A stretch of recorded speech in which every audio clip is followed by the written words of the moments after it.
Hello, everyone. Is the devil in heaven? That's the topic of this video.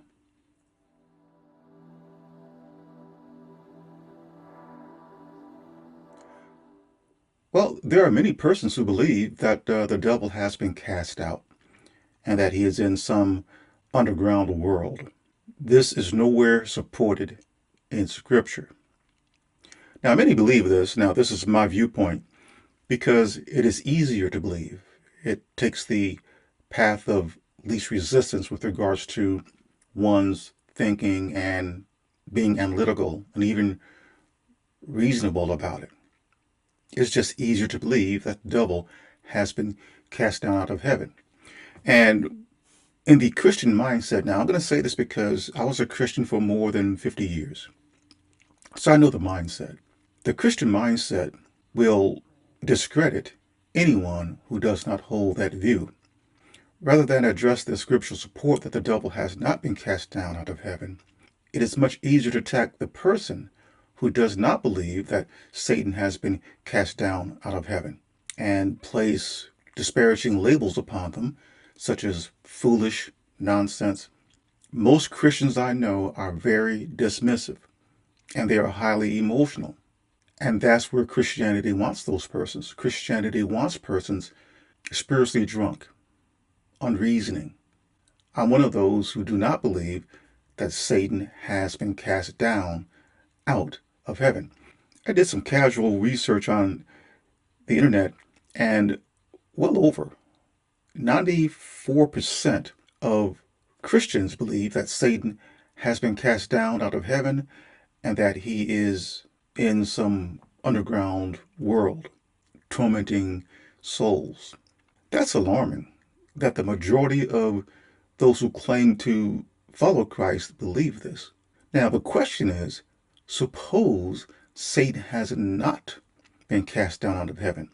Now, I'm going to take you to Revelation chapter 12, verse 7 and 9, and here we read about a war that will occur or take place in heaven. Then war broke out in heaven.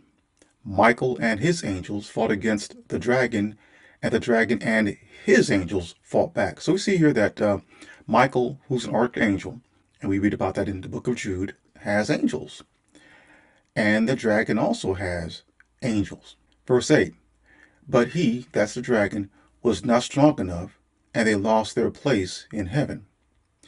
The great dragon was hurled down, that ancient serpent called the devil or Satan, who leads the whole world astray. That's interesting. He leads the whole world astray.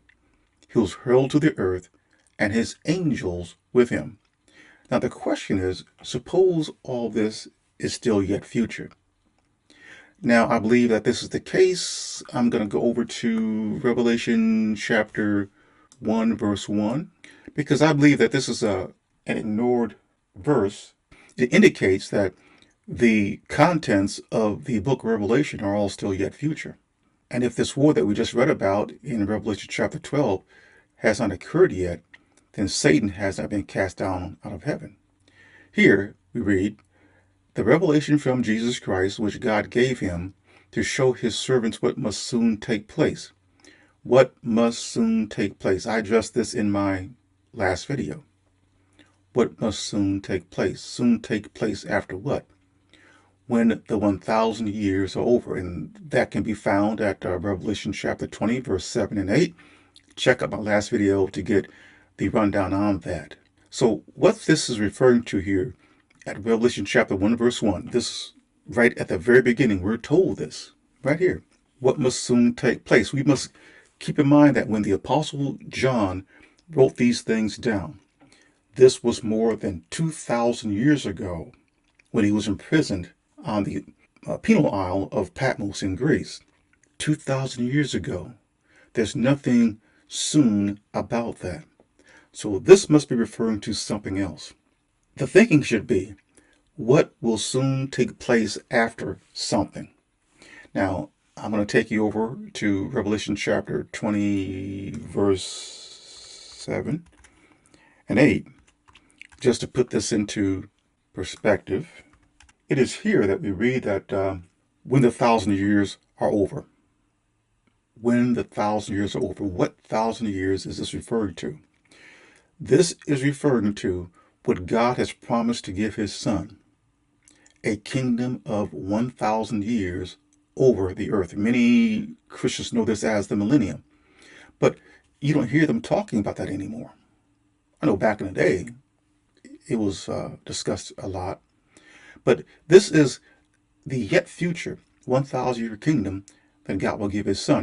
You see, that kingdom has an age, it has a time limit on it. It will have a beginning and it will have an ending.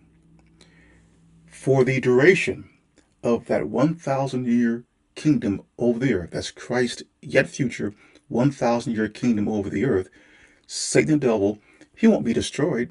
He'll be abyssed. He'll be locked up for the exact duration, 1,000 years, of that 1,000 year kingdom. Why? So he will not be able to interfere with the administration of Christ's 1,000 year kingdom. But we're told here, verse 7, when the 1,000 years are over, when Christ's 1,000 year kingdom ends, Satan will be released from his prison. Now, this is the part here at verse 8 that ties into Revelation chapter 1, verse 1. And will go out to deceive the nations in the four corners of the earth, Gog and Magog, and gather them for battle. So what the Apostle John wrote down at Revelation chapter 1, verse 1, as far as to show his servants what must soon take place, what will soon take place when the 1,000 years are over. This is what the entire contents of the book of Revelation is about. None of the events of today or in past times have nothing to do with the contents of the book of Revelation.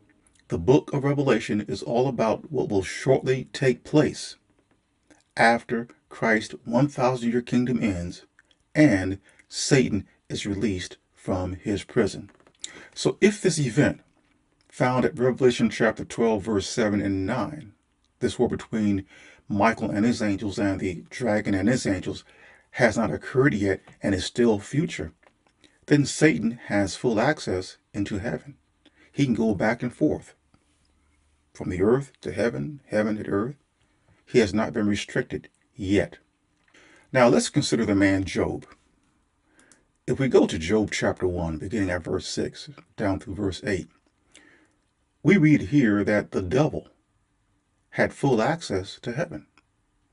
Notice how this reads. One day the angels came to present themselves before the Lord, and Satan also came with them. So we see here that Satan was in among the other angels. Satan the devil is an angel.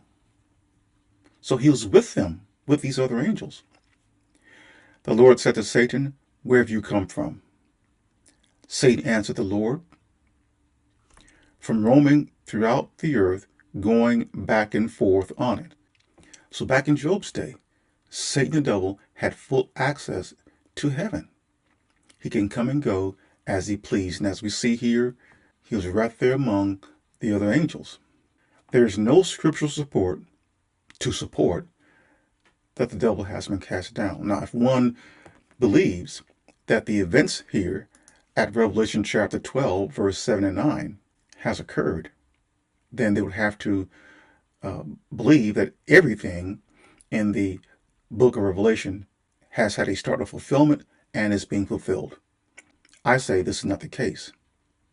Satan still has full access to heaven. He can go and come as he please, and this war in heaven has not occurred yet.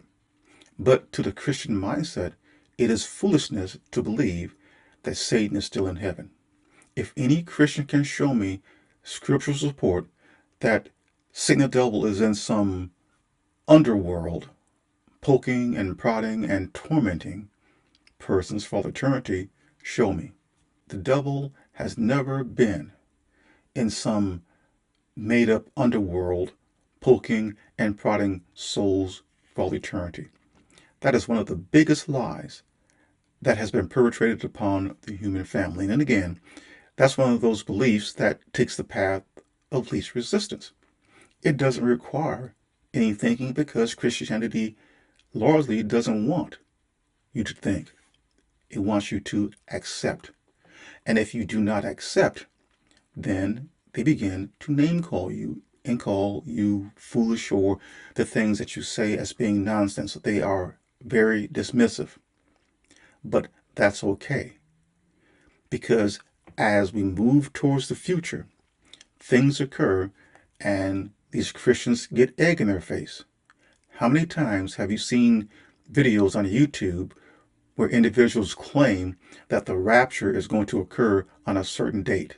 There are hundreds, perhaps thousands of videos like that, where individuals make these false predictions. And when the year and day they predict the rapture will occur passes without event, you see they have nothing to say. They either disappear or they'll create another video justifying why it didn't happen.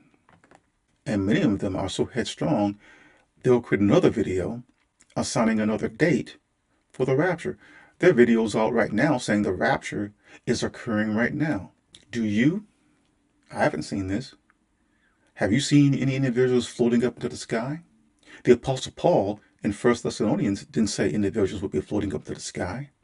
He said they would meet the Lord in the air, not meet the Lord in the sky. Air is right here, surrounding me. This is all air. I'm surrounded by air. What do the living do? We breathe air.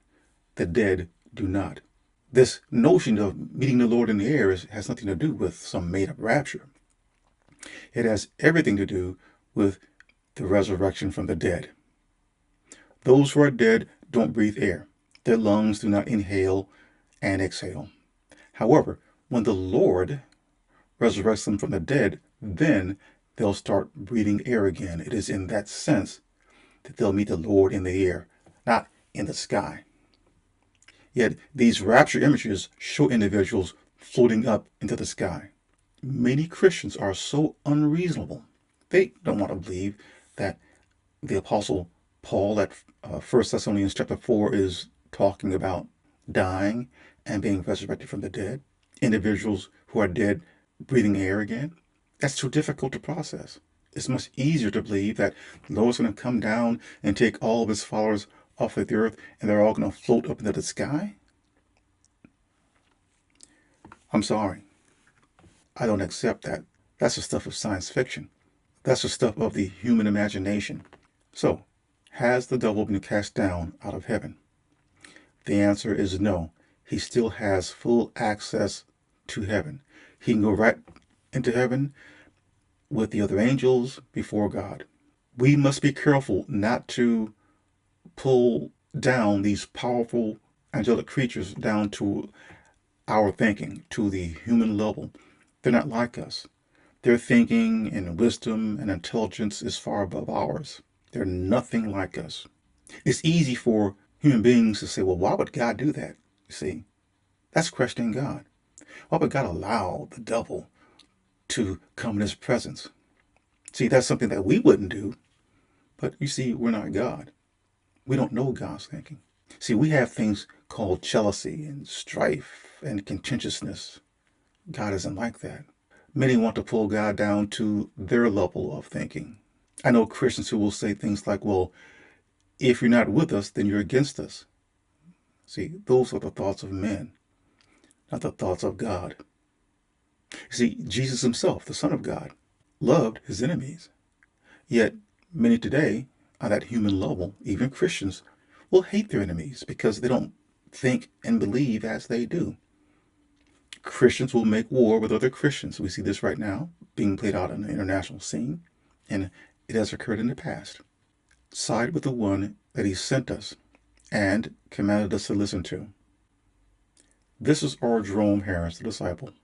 Thank you for listening.